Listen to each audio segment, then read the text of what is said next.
Bismillahirrahmanirrahim. Alhamdulillahi rabbil alamin wa bihi nasta'in ala umurid dunya waddin. Wassalatu wassalamu ala asyrafil anbiya wal mursalin sayyidina Muhammadin wa ala alihi wa sahbihi ajma'in. Qala al-musannif al-imam hujjatul islam Abu Hamid al-Ghazali rahimahullah wa nafa'ana bi'ulumihi fid dharain amin. Al-babur rabi' fi wafati Rasulillah sallallahu alaihi wasallam wal khulafa'ir rasyidin min ba'dih. Wafatu Rasulillah sallallahu alaihi wasallam ya'lam anna fi Rasulillah sallallahu alaihi wasallam uswatan hasanah hayya wa mayyita wa fi'la wa qawla wa jami'u ahwalihi ibratun lin nazirin wa tabsiratun lil mustabsirin idh lam yakun ahadun akrama 'ala Allah minhu idh kana khalilallah wa habibahu wa najiyah wa kana safiyahu wa rasulahu wa nabiyah fanzur hal amhalahu sa'atan indan qidha'i muddatihi wa hal akharahu lahzatan ba'da huduri maniyatihi la bal arsala ilaihil malaikatal kiram al muwakkalin biqabdil arwahil anam fajaddu bi ruhi zakiyatil karimah liyanquluha wa alajuha liyarhaluha an jasadihi tahir ila rahmati wa ridwan wa khairatin hisan bal ila maq'adi sidqin fi jiwarir rahman fastadda ma'a dhalika bin naza qarbuhu wa zahara aninu wa taradafa qalaquhu wa irtafa'a haninu wa taghayyara launuhu wa araqa jabinuhu wa tarabat bil inkibat wal imbisat shimaluhu wa yaminuhu hatta bakali masra'ihi man hadara wa intahaba li shiddati halihi man syahada manzara ila akhirih. Bab yang keempat tentang wafatnya Rasulullah sallallahu alaihi wasallam dan khulafaur rasyidin sesudah beliau. Di dalam kitab-kitab tarikh disebutkan bahwa Rasulullah sallallahu alaihi wasallam beliau mulai sakit-sakitan pada akhir bulan Safar.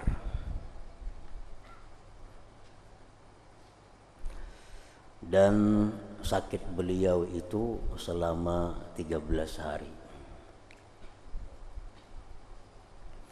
Disebutkan bahwa permulaan beliau itu sakit pada waktu beliau berada di rumah istri beliau Maimunah.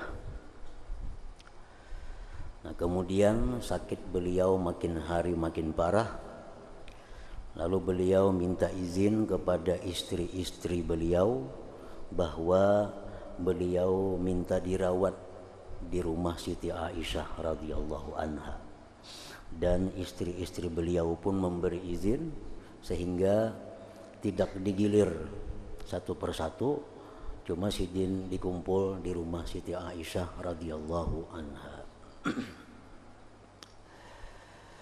Nah, wafat Rasulullah sallallahu alaihi wasallam. Ketahuilah bahwasanya pada Rasulullah sallallahu alaihi wasallam ada suri tauladan dan suri tauladan yang baik, uswatun hasanah.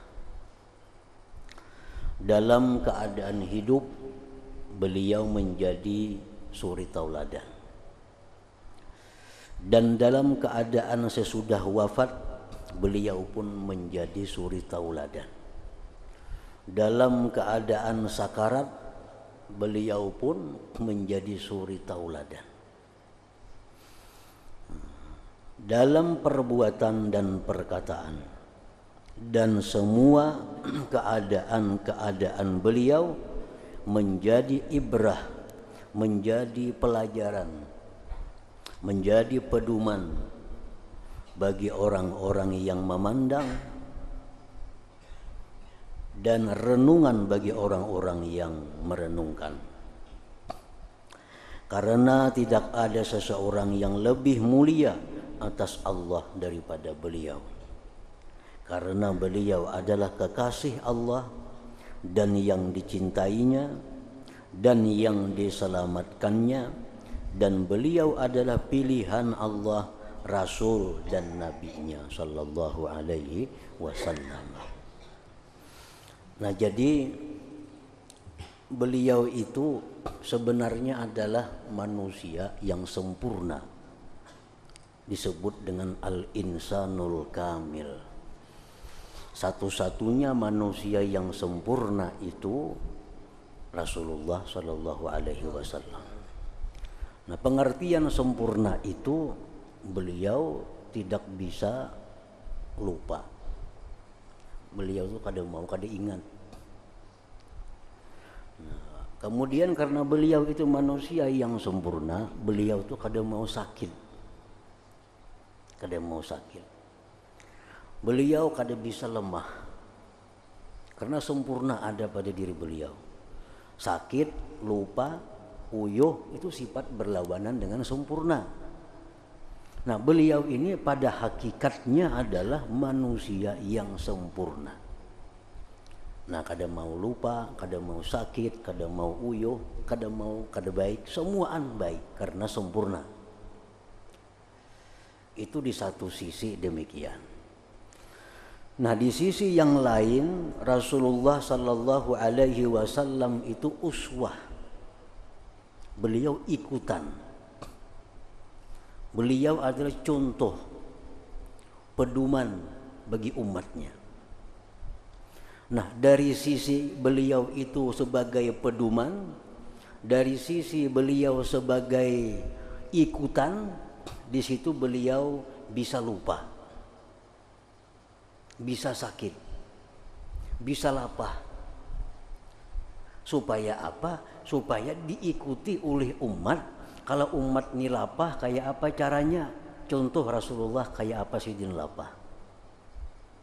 Kalau kita sedang kada ingat, kayak apa caranya? Tiru Rasulullah kayak apa sih din sedang kada ingat? Kalau si din kasakitan, kalau umat ini kasakitan, kayak apa mestinya? Tiru kayak apa kasakitan Rasulullah. Jadi kalau ada sifat-sifat yang bertentangan dengan kesempurnaan beliau, itu hanya sebagai uswah bagi kita, sebagai pelajaran, bukan hakikat dari diri beliau yang sebenarnya itu. Diriwayatkan bahwa beliau pernah sembahyang, ada riwayat mengatakan zuhur, ada mengatakan asar. Beliau sembahyang 2 rakaat. 2 rakaat salam. Nah, habis 2 rakaat salam, beliau pindah ke suatu tempat. Nah, sahabat ini bingung. Apakah sembahyang ini dikasarkah oleh Nabi? Amun dikasar, maka kada musafir di Madinah. Apakah Nabi ini lupa? Apakah ada perubahan wahyu kah? Zuhur jadi 2 aja pulang. Nah, sahabat ini bingung. Lalu ada seorang sahabat yang memberanikan diri bertanya kepada Rasulullah SAW yang disebut dengan Dzul Yadain, ngaran sahabat ini. Nah, ditanya, wahai Rasulullah, pian tadi sembahyang kasarkah atau pian lupakah? Ya Nabi, aku kada mangkasar dan aku kada lupa. Nah, kenapa pian sembahyang 2 rakaat? Menjadi Dzul Yadain ini kayak kenapa pian sembahyang 2 rakaat? Lalu ujar Nabi lawan sahabat yang lain, benaran aku tadi sembahyang 2 rakaat? Bujur ke sahabat yang lain. Nah, lalu Nabi naik lagi ke mihrab. Sidin sambung 2 rakaat. Sidin sambung. Kada bau salian, kada bertakbir lagi, langsung berdiri, langsung baca Fatihah, 2 rakaatnya selesai. Nah, ini satu contoh bahwa pelajaran bagi kita. Nah, kalau kita misalnya sembahyang zuhur, sembahyang asar, sembahyang isya atau maghrib, 2 rakaat salam. Nah, kita ada pedoman dari Nabi. Nabi pernah demikian. Nah kayak apa sih sembahyang itu 2 rakaat, begitu masaknya kada lawas dan kata-kata yang diucapkan kada banyak, nah, langsung aja sambung sembahyang kita. Nah, kita misal sembahyang assalamualaikum warahmatullah, assalamualaikum warahmatullah. Sadar hanya 2 rakaat nih. Nah langsung berdiri, baca Fatihah, tarusakan aja kada apa-apaan. Itu diperhatikan oleh Rasulullah Sallallahu Alaihi Wasallam. Nah jadi itu contoh. Nah Rasulullah Sallallahu Alaihi Wasallam dalam perang Uhud, riwayat yang sahih menyebutkan dan mutawatir, ini sampai kepada derajat mutawatir. Dalam perang Uhud itu Rasulullah Sallallahu Alaihi Wasallam terluka karena diserang orang kafir. Bahkan riwayat menyebutkan sampai patah gigi beliau. Padahal mestinya Nabi ini selaku orang yang sempurna itu kada mungkin bisa diserang oleh musuh, kada mungkin sampai luka, kada mungkin sampai patah gigi, karena beliau manusia sempurna. Nah dari sisi itu memang demikian. Tapi dari sisi beliau itu uswah hasanah, ikutan bagi sahabat, ikutan bagi umat, beliau mengalami demikian. Agar apa? Agar sahabat yang diserang oleh musuh, sahabat yang luka, sahabat yang sampai patah gigi, bagaimana keadaannya, bagaimana mengambil sikapnya, tiru Rasulullah. Rasulullah pernah diserang oleh musuh. Sidin pernah terluka, kayak apa Sidin terluka? Sidin pernah patah gigi diserang musuh. Nah kayak apa kita kalau patah gigi diserang oleh musuh? Semuaan sudah dicontohkan oleh Rasulullah Sallallahu Alaihi Wasallam. Jadi kalau ada keadaan Rasulullah Sallallahu Alaihi Wasallam yang bertentangan dengan sempurna, itu kada ada lain tujuannya hanya uswah, untuk ikutan kepada kita. Rasulullah itu sebenarnya kada perlu makan, beliau. Kenapa? Karena jar Nabi kita at'amani wa sakani rabbi. Aku ini sudah diberi makan Tuhan, diminumi Tuhan. Nabi kada perlu makan. Ibaratnya sih kada bermakanan kada apa-apa. Karena beliau manusia sempurna. Tapi beliau makan. Nah, beliau makan. Memberi contoh, memberi pelajaran kepada kita bagaimana makannya Rasulullah.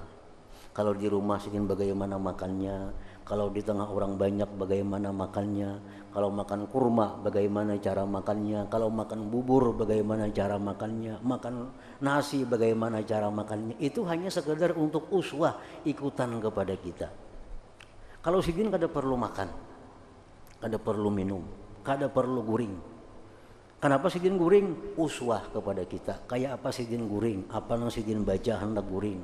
Kayak apa posisi sidin waktu guring, kayak apa sidin baca nang sidin bangun guring. Padahal selaku manusia sempurna kada perlu guring. Nah jadi apapun sifat-sifat yang seperti itu hanya sebagai contoh, sebagai ikutan. Pernah di pagi hari Rasulullah SAW datang ke rumah Siti Aisyah radhiyallahu an. Ujar Nabi, wahai Aisyah, apakah ada makanan hari ini? Ini sudah besokan hari, sudah besokan. Nah, apakah ada makanan hari ini? Ya Aisyah, kada ada bisi makanan, kada ada bisi makanan. Nah, Nabi kalau jam di rumah kada ada bisi makanan, aku puasa aja hari ini. Nah, aku puasa sudah hari ini. Nah, ini untuk memberikan kepada kita pelajaran bahwa puasa sunat itu boleh aja berniat besokan. Puasa sunat itu boleh aja berniat imam sembahyang subuh. Asal jangan makan sebelumnya. Mun makan imam sembahyang subuhnya berniat, nah tuh kada boleh nih tuh. Ini mulai malam kada ada makan lagi. Habis sembahyang subuh makanan kada ada. Hari sudah siang sudah pagi. Nah, kok puasa aja. Boleh itu puasa sunat. Nah, ini langsung dipraktikkan oleh Rasulullah Sallallahu Alaihi Wasallam.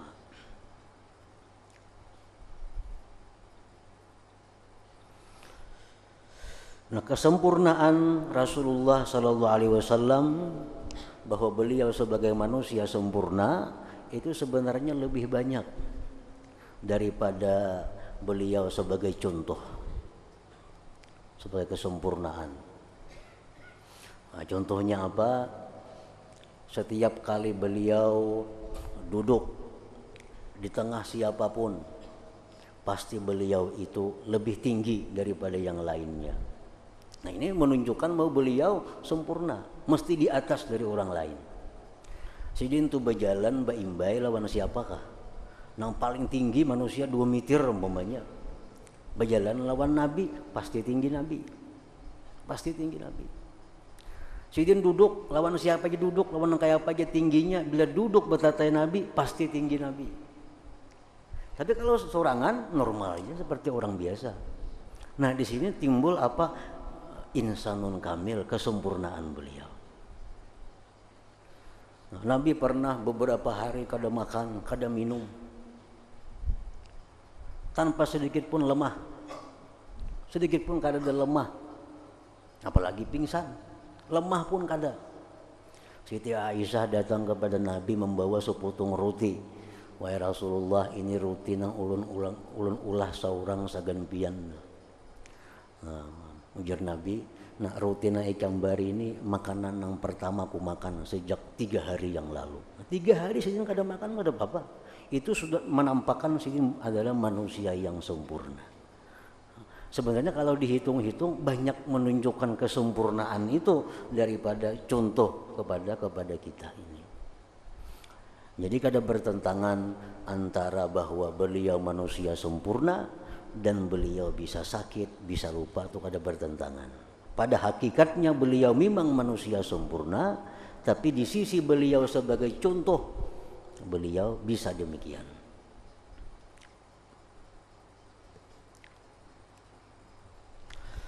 Nah, jadi itu artinya suri tauladan yang baik dalam keadaan hidup beliau dan dalam keadaan sesudah wafat, dalam perbuatan dan perkataan, dan semua keadaan-keadaan beliau menjadi ibrah bagi orang-orang yang memandang dan renungan bagi orang-orang yang merenungkan, karena tidak ada seorang yang lebih mulia atas Allah daripada beliau, karena beliau adalah kekasih Allah dan yang dicintainya dan yang diselamatkannya, dan beliau adalah pilihan Allah, Rasul dan Nabi-Nya.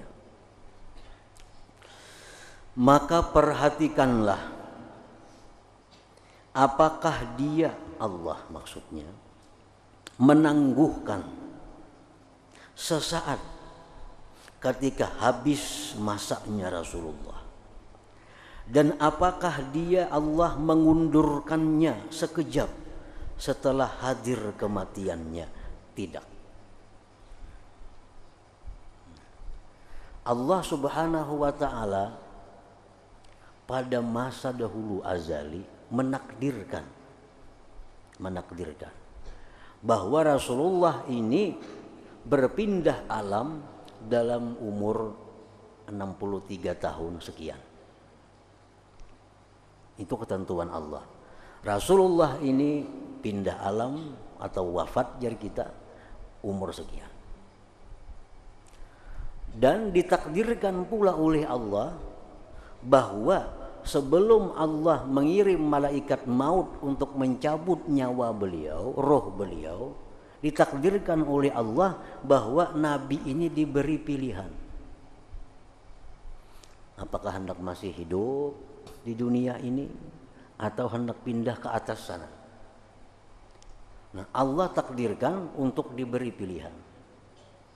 Dan ditakdirkan pula oleh Allah bahwa Nabi tidak memilih hidup di dalam dunia. Yang Nabi pilih adalah pindah kepada Malaul A'la atau Ar-Rafiqul A'la, pindah ke atas. Nah, ini semua takdir Allah. Nah, sedetik pun Allah kadang menunda dari takdir itu. Nah, sedikit pun Allah kadang menunda, kadang memperlambat dari takdir yang ditetapkan itu. Walaupun Nabi diberi pilihan, hendak hidup aja kah masih nyaman dibulikakan Israel nih, atau hendak lawan kami kah? Diberi pilihan Nabi. Tapi Allah sudah menakdirkan Nabi memilih Allah. Lalu Nabi pilih adalah Allah. Nah, dari takdir itu sedikit pun kada melisit waktunya. Nabi berumur 63 sekian, beliau pindah ke hadirat Allah Subhanahu wa ta'ala. Nah, sehingga artinya Nabi pun kada kawa menunda. Nabi pun kada kawa menunda daripada apa yang ditetapkan Allah itu. Walaupun Nabi diberi pilihan hendak mati, hendak kada, hendak pindah, hendak wafat, diberi pilihan, Nabi memilih lawan Allah aja biar meninggalkan dunia. Itu ditentukan sudah oleh Allah dahulu kala. Nah, jadi Nabi pun kada bisa menunda, merubah takdir itu. Nah, bahkan dia Allah mengirim kepada beliau para malaikat yang mulia, yang diserahi mencabut nyawa manusia, maka mereka bersungguh-sungguh dengan ruhnya yang suci lagi mulia, agar mereka memindahkannya dan mereka menanganinya, agar mereka memberangkatkannya dari jasad beliau yang suci kepada rahmat, keridhaan dan kebaikan-kebaikan yang bagus, bahkan ke tempat duduk kebenaran di dekat Tuhan yang Maha Pengasih. Maka bersama yang demikian keraslah dalam nazak kesusahan-kesusahan beliau. Tampaklah rintihannya, berturut-turutlah kegelisahannya, dan meninggilah kasihannya, berubahlah warnanya, berkeringatlah dahinya, dan berguncanglah pada waktu inkibat dan imbisat kiri dan kanannya, sehingga menangis karena wafat beliau orang yang menghadirinya, dan meratapi karena kerasnya keadaan beliau orang yang menyaksikan pemandangannya. Nah, jadi pertanyaannya, apakah Nabi itu menghadapi kematian itu sakit? Apakah pada waktu Nabi menghadapi kematian itu ada semacam rintihan? Hadis-hadis yang sahih menyebutkan, Bukhari dan lain-lainnya, bahwa Nabi pada waktu sidin sakit itu beliau pun sakit. Sampai minta ambilakan banyu Nabi kita. Dengan di apa? Bahasa kitanya apa tuh, di lawan banyu supaya dingin. Nah, panas. Gelisah Nabi kita. Nah, jadi habis itu Nabi kita berapa kali mengucapkan wa karba, susahnya ajar Nabi. Nah, di sini yang nampak itu adalah uswah, ikutan. Karena setiap manusia itu pasti kesusahan dalam menghadapi kematian itu. Nah, Rasulullah pun demikian. Padahal beliau selaku manusia sempurna kada perlu sakit. Beliau bisa mati, bisa wafat dengan tersenyum. Tapi karena beliau ini uswah dan rata-rata manusia itu matinya dalam keadaan sakit, beliau pun demikian. Untuk memberi pelajaran kepada kita bagaimana menghadapi sakaratul maut yang sakit itu, contoh Rasulullah sallallahu alaihi wasallam, contoh yang nyata. Nah, sehingga apa-apa kejadian yang dialami oleh Rasulullah waktu sakarat itu menjadi sunnah bagi umat, menjadi sunnah. Nabi kita waktu sidin sakit itu ke kiri, ke kanan, warna kulit sidin berubah. Lalu jar Nabi, innalil maut sakarat, bahwa mati ini ada sakarat, ada yang sangat sulit. Nah, jadi hingga di situ didingini lawan banyu Nabi kita. Nah, ini jadi sunnah. Orang-orang yang hendak wafat dalam sakarat itu disuruh ambil lap randam ke banyu, dilap awak. Ini mencontoh Nabi. Jadi bapahala jadinya umat nih, karena meniru contoh Nabi. Jakanya Nabi itu meninggal dalam keadaan tersenyum, dalam keadaan nyaman, kan ada sunnahnya. Sedangkan umat ini semuaan rata-rata matinya sakit. Kalau Nabi mati nyaman, kayak apa sunnahnya kada tahu kita. Nah jadi Rasulullah wafat dalam keadaan sakit, dalam keadaan sakit. Lalu Nabi kita minta siwak. Jadi Nabi siwaknya karasna, lama hiakan bang, diisap oleh Aisyah, diisap siwak itu dilamahi, disiwakakan kepada Nabi. Nah itu jadi sunnah kepada kita. Orang yang dalam sekarat itu sunat disiwaki karena Rasulullah demikian. Orang hendak wafat itu sunat diminumi sedikit demi sedikit, itu sunnah dari Nabi. Nah, waktu Nabi kita sakarat, Nabi kita mengucap wa karba, susahnya. Nah jadi kita kalau kita sakarat kita mengucap wa karba, susahnya itu kada apa-apa. Nabi pun mengucapkan itu walaupun tujuannya lain. Kalau kita wa karba, susahnya sakit. Kalau Nabi wa karba, susahnya hidup dalam dunia ini, itu arti yang dimaksud oleh Nabi. Kalau kita wa karba, susahnya, sakitnya, sakit yang dihadapi ini. Kalau Nabi mengucapkan itu sakitnya, artinya sakitnya hidup dalam dunia. Cuma ucapan itu kada bertentangan, dibolehkan. Nah, jadi orang sakit tuh, Nabi pernah datang ke rumah Aisyah. Begitu masuk ke rumah, sakitnya kepalaku aja Nabi. Nah, ini sunnah, jadi sunnah. Jadi artinya bepada sakitnya kepalaku lawan bini itu kada apa-apa, bukan mengeluh, bukan mengadu, kada. Nabi datang di Baki menghadiri pemakaman sahabat Sidin, nggak boleh ke rumah Aisyah. Sakitnya kepalaku ya Nabi, waraksa, sakitnya kepalaku. Nah apakah itu mengeluh? Bukan mengeluh, itu boleh kita mengucapkan lawan bini kita, sakitnya kepalaku, minta urutin, artinya itu boleh aja itu. Nah, bukan bertentangan, bukan kadar ridha dengan kadar Tuhan, kada. Nabi kita waktu kematian anak Sidin Ibrahim ini dalam keadaan sakarat. Nah, Ibrahim dalam keadaan sakarat. Nah, ke kiri masih bayi Ibrahim, nah anak kiri ke kanan gulang kesakitan, anak mati. Nabi kita menangis. Ini berbuyan mata Nabi ini.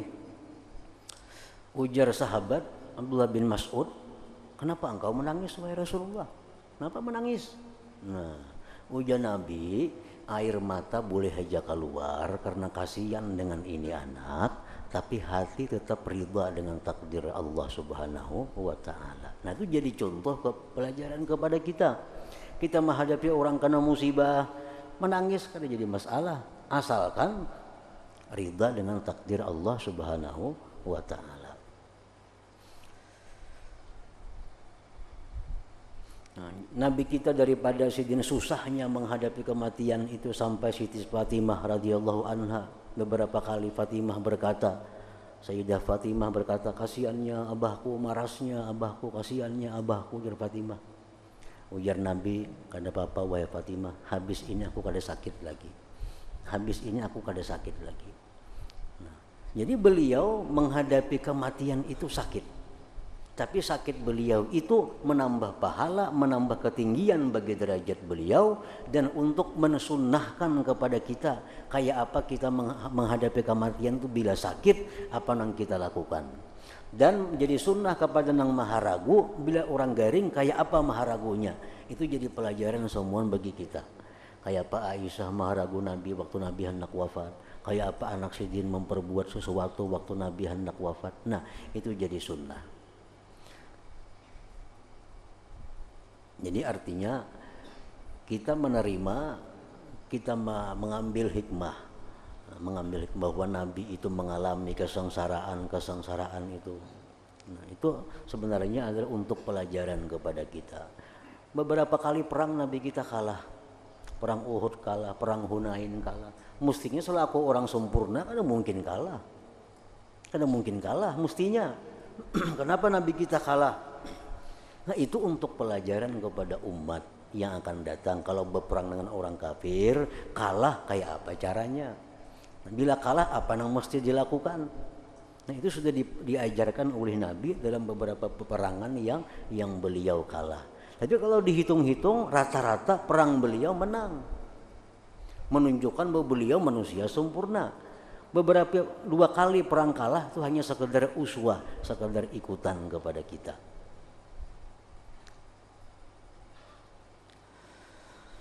Nah, maka apakah kamu melihat bahwa derajat kenabian itu menolak yang ditentukan daripadanya?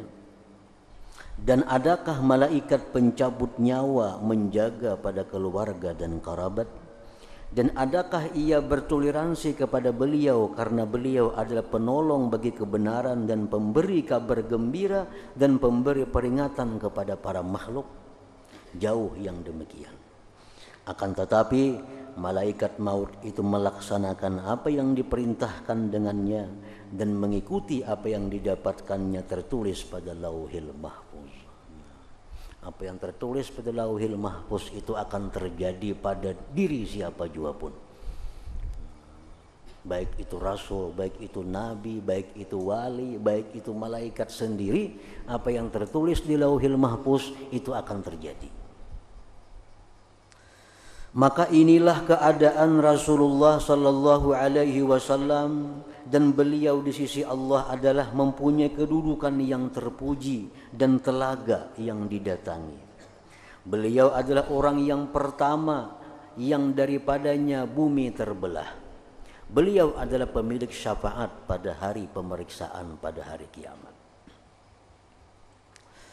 Maka yang mengherankan adalah bahwa kita tidak mengambil i'tibar dengannya. Ini Nabi ini sudah memberi pelajaran, Nabi sudah memberi contoh. Nah, herannya itu kita tidak mengambil i'tibar dengannya, dan kita tidak percaya pada apa yang akan kita jumpai. Bahkan kita adalah tahanan-tahanan nafsu syahwat dan teman-teman perbuatan maksiat dan kejahatan-kejahatan. Mengapa keadaan kita tidak mengambil i'tibar nasihat dengan wafatnya Nabi Muhammad Sayyidil Mursalin wa Imamil Muttaqin wa Habibi Rabbil Alamin? Kenapa kita kada ma'iktibar wafatnya Rasulullah sallallahu alaihi wasallam? Artinya orang yang sedemikian rupa mengalami sesuatu yang menyakitkan menghadapi kematian itu. Kenapa kita tidak mengambil i'tibar? Barangkali kita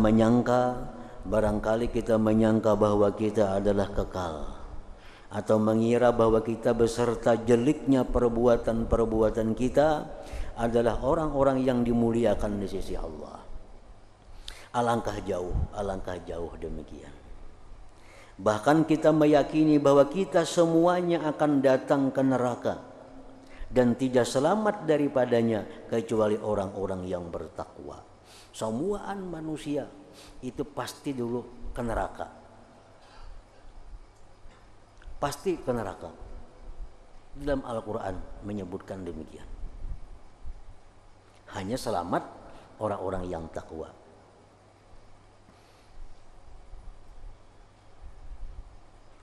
Maka kita meyakini bagi datang ke neraka dan kita mengira bagi keluar daripadanya. Tidak, jangan meyakini itu. Kita yakin ke neraka, tapi kita jangan yakin kita bisa keluar dari neraka. Kalau ke nerakanya kita yakin, karena titian itu andaknya di atas neraka. Karena surga di sebelah sana, padang mahsyar di sini. Menyeberang hanya ke surga. Nah, di bawah titiannya jahanam. Jadi semuaan orang pasti masuk neraka, pasti melewati itu artinya. Nah, melewati itu pasti, selamatnya belum pasti. Nah, jangan kita berpikiran bahwa kita pasti melewati, pasti selamat. Nah, jangan berpikiran demikian. Jangan meyakini demikian. Nah, melewati neraka yakin. Selamat kada yakin. Nah, bahkan kita telah menzalim diri kita. Kalau kita menunggu-nunggu seperti yang demikian karena kuatnya dugaan. maka tidaklah kita demi Allah termasuk orang-orang yang bertakwa.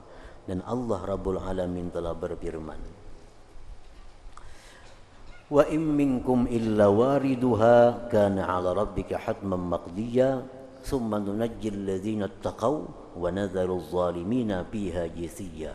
Surat Maryam. Artinya, tidak ada seorang pun daripadamu,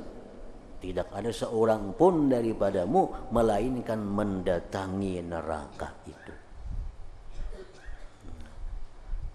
Di atas neraka tuh ada titian yang lebih halus daripada rambut, lebih tajam daripada pedang. Nah, kita yakin pasti melewati itu. Apakah selamat? Nah, itu kita kada-kada yakin.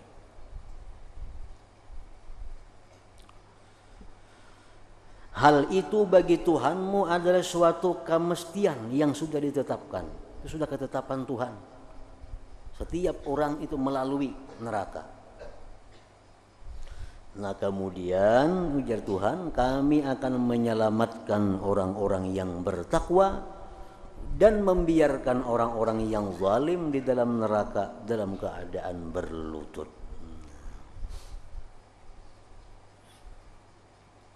Maka hendaklah setiap hamba memperhatikan kepada dirinya bahwa ia itu apakah lebih dekat kepada orang-orang zalim atau kepada orang-orang yang bertakwa.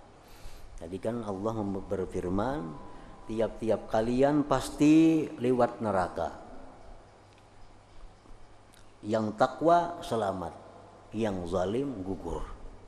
Nah, disuruh kita memperhatikan diri kita.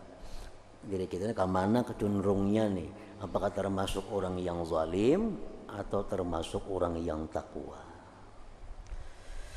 Kemudian perhatikan kepada dirimu setelah kamu memperhatikan kepada perjalanan hidup orang-orang dahulu yang salih. Maka sungguh mereka beserta apa yang mereka diberi taufik karenanya adalah termasuk orang-orang yang takut. Orang-orang dahulu kita lihat ahli ibadah, ahli takwa, ahli kebaikan, mereka takut menghadapi kematian. Mereka takut menghadapi siratal mustaqim itu. Padahal orangnya ahli kebaikan, ahli takwa, ahli ibadah, mereka takut menghadapi itu. Kemudian perhatikanlah kepada Sayyidil Mursalin Rasulullah sallallahu alaihi wasallam, maka sesungguhnya beliau atas yakin dari urusannya, karena beliau penghulu para nabi dan pemimpin orang-orang yang bertakwa. Dan ambillah i'tibar bagaimana kesusahan-kesusahan beliau ketika berpisah dengan dunia, dan bagaimana urusan beliau bersangatan ketika kembali ke surga al-ma'wa. Rasulullah orang yang sudah diyakini sebagai orang yang selamat. Rasulullah diyakini sebagai orang yang ahli takwa. Nah, orang yang sudah diyakini seperti itu, bagaimana Sidin menghadapi kematian?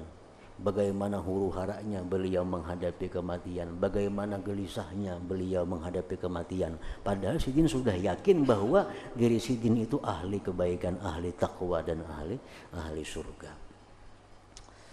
Nah, kemudian Ibnu Mas'ud radhiyallahu anhu berkata,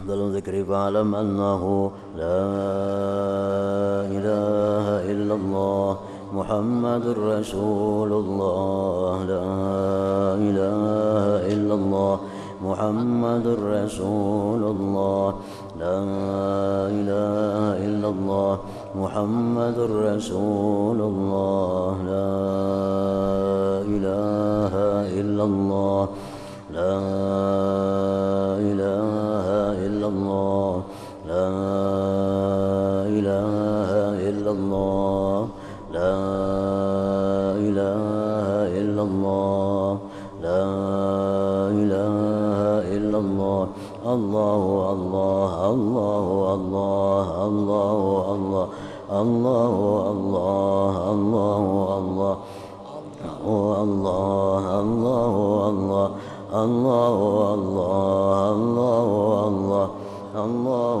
الله الله الله الله الله لا إله إلا الله محمد رسول الله لا إله إلا الله محمد رسول الله لا إله إلا الله محمد رسول الله لا إله إلا الله الفاتحة إياك نعبد وإياك نستعين اهدنا الصراط المستقيم صراط الذين فيا أيها الرجل منه شفاعة صلوا عليه وسلموا تسليما اللهم صل وسلم